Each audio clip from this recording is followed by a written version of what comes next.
volunteer CEO of Project Rescue Children, which works to end child trafficking.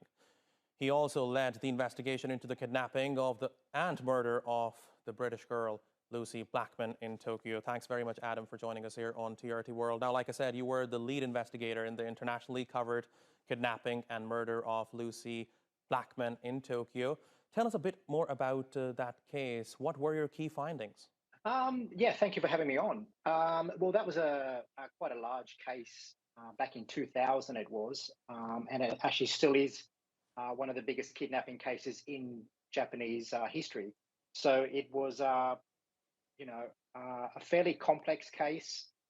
Without going into too many details, it was a very difficult case. I think one of the biggest problems we had was dealing with the Japanese authorities to actually try and take the case serious. It was initially just a Western woman disappeared, another one, and it was really, really tough for the family and us investigating it to get the Japanese authorities to, get onto the case. And it wasn't until a couple of months after when international attention started gaining traction on the case that the Japanese police started to actually investigate. What surprised you the most from that investigation? The lack of response, the lack of investigation from the initial kidnapping when Lucie went missing. It just was not taken serious. Hence, we got involved.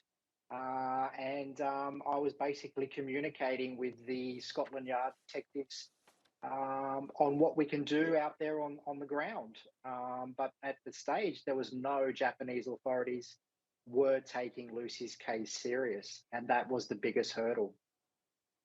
Okay, now, Adam, I want to broaden the discussion and talk about Japan's role here in containing human trafficking. Now, since you have been covering these